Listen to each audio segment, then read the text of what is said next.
Thank you so much for joining us for another edition of All Angles. I'm Dion Jacksmiller, and for this program, we're following up on the issue of farm workers' concerns about the conditions that some workers have said they experience on some farms in Canada. Now, in studio with me, I have Dr. Orville Taylor, one of our hosts on Hotline, Industrial Relations Specialist. We have Helene Davis-White, who is the president of the Jamaica Confederation of Trade Unions. She chaired the fact-finding team that investigated conditions that farm workers are living and working in Canada. And we also have another member of the fact-finding team, Danny Roberts. Later in the program, we'll be joined by representatives from the organization Justice for Migrant Workers in Canada. Before all of that, though, Giovanni Dennis has this overview.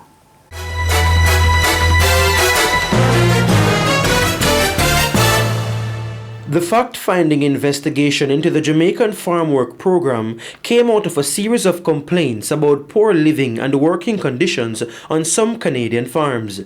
In a letter published in the Jamaica Observer in August 2022, some Jamaicans who are employed under the Seasonal Agricultural Workers Program, SAWP, described the program as, quote, systematic slavery. We focused on the issue on a special edition of All Angles. Anybody would say that the workers don't have any issues up there. They have a lot of issues. Some place, they are not even toilet facilities some man have, They got to use bags to pass their thing in some area where they are and throw it away. When I was there, I still has to go to another farm to get water, good drinking water. I said, there is so much place in Canada, why have you take me to hell?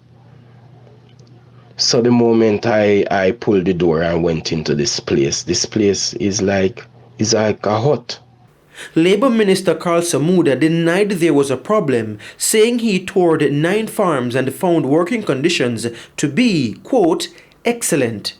His denial was concerning for many. Canadian citizens will get a hold of the news, and it angers them to hear Carl Samuda talking garbage out of his mouth. Angry me, real angry, me vex, brother, because me know the pain where all of my brothers and sisters them go through. After the uproar, the fact-finding team was named. The team conducted a survey, carried out interviews with stakeholders, advocacy groups, and other interested parties, along with visits to randomly selected farms, and held several focus group sessions. According to the report, the findings revealed no systematic slave-like conditions existing on any of the farms visited by the team. The overall assessment of the conditions of the Jamaican farm workers were described as good.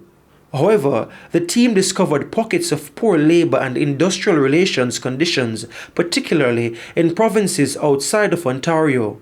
Here are some of the key findings. 87.7% of the respondents' overall experiences ranged from fair to excellent. 12.4%, that's 1 out of every 8 workers interviewed, described the treatment as bad or very bad.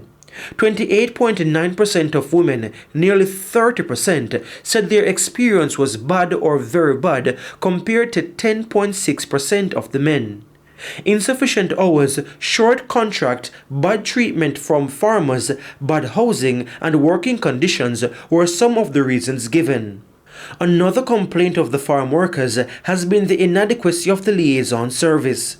The report said 55% of respondents were satisfied with the liaison service, but that means 45%, close to half, were not satisfied. 52.3% of women interviewed were not satisfied. 65% of those not satisfied said the service was not accessible, responsive, or interactive, and 17% said officers were not ethical in their approach. Here are 5 of the 27 recommendations. 1. Priority should be given in the recruitment of liaison officers to persons who are trained and certified social workers. 2. Regularly scheduled meetings should be arranged with liaison officers using technology. 3. Liaison officers should arrange for at least 2 visits per season to the farms. 4. Establish basic standards which can be used objectively for the basic convenience of workers. For example, the number of washing machines per number of workers.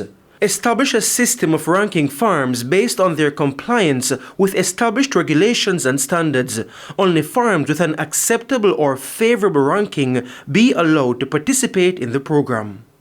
Giovanni Dennis for All Angles.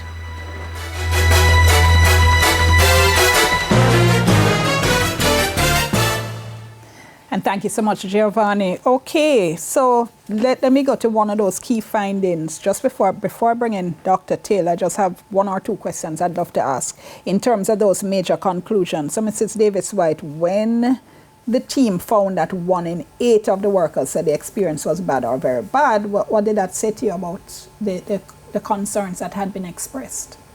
The concerns expressed before we got there? Mm-hmm. Yeah, well, as I think the report said, that there were, as we characterize it, pockets of concerns, farms with particular concerns. So I don't think our report is saying that there are no concerns. What it is saying is that in the vast majority of cases, based on the responses we got from workers, that the majority of them felt that they were working in from fair to excellent conditions. Don't you think it minimized the concerns though? I mean, so you said the majority, which is true, but 1 in 8 cannot be cause for comfort. Out of every 8 workers you interviewed, 1 out of those 8 said bad or very bad. And that is why we would have made recommendations to deal with those, because as I think we indicated, if there's only one farm on which there are problems, those problems should be dealt with. So in fact, although 80-90% of persons overall, they said their experiences were from fair to good, in terms of those 20-odd recommendations, they were really recommendations to improve the conditions that we found that were bad. Danny Roberts, let me ask you, let me give you an example of why I'm asking if the report didn't perhaps minimize the concerns. So for instance, in the issue, it was mentioned in the overview, the concerns about the liaison services, and these are the people who are supposed to be in contact with the workers to see if they're having problems and trying to solve those problems. So the report says 55% were satisfied with the liaison service, meaning 45%, that's close to half, were not satisfied. As we said in the report, some of those reasons: not easily accessible, not responsive, not interactive, not ethical, very concerning, whatever that means, issues not resolved, lack of care for workers, no appropriate response. The only discussion there is of this in the report is at page 56, where it says the deficiencies in the service are highlighted and can be overcome. Overall, the commitment of the officers is beyond question. How do you get from not easily accessible, responsive, not interactive, not ethical, lack of care, no appropriate response? How do you get to a conclusion that the commitment of the officers is beyond question? Well, let's start off with 2 things. First of all, I think that there was an occasion for us to determine the extent to which problems existed across the farms. And in any situation, in a work environment, there are going to be industrial relations problems. And so it was important for the report to accurately depict what the outcome of this survey was. 55% said that it was fair. We spoke to the liaison officers, interviewed them, and we came away with a sense of commitment on their part. There was no lack of commitment betrayed by any of those with whom we spoke. And we thought it was fair to represent that. But they're not you're not their constituency. No. Their constituency. No, I'm coming to that. But said not ethical, yes, not but then it is important for us to say that. It's important for us to say what we found when we interviewed. Now, in relation to those, a lot of the issues that came up, certainly from what we did, and you said there are two issues. Ontario province has a very higher rate of support for the liaison officers. It is in those provinces outside of Ontario, many of them, that the problems exist with the liaison officer. The extent to which, for example, people raise a question of it not being ethical, I can't validate, verify, I can't speak to that except that I need to represent that. What now needs to happen is that there would obviously need to be a deeper and further investigation into the circumstances which lead people to say that. But remember, all the survey can do is capture what it is faithfully, the opinion as expressed by the liaison officers, by the farm workers, by the advocacy groups, etc. And there's an extent to which, of course, we are at liberty to offer respectfully what we consider to be an opinion on matters. It don't have to be verifiable. Remember my question though. Yes. You cited results, and then in your discussion, you completely ignore the results you cited and you've superimposed instead. No. That's exactly what you did. No, You've but we can't ignore the results. No, let me listen to what I'm saying. You've superimposed your impression as a non-farm worker who is not in need of a liaison service into the discussion while ignoring the responses. You put them in the results section, but you ignore them completely in your discussion. And I disagree with you fundamentally. But you can't disagree with me in black and white. No, what we have done. They're telling me to break. Let me. When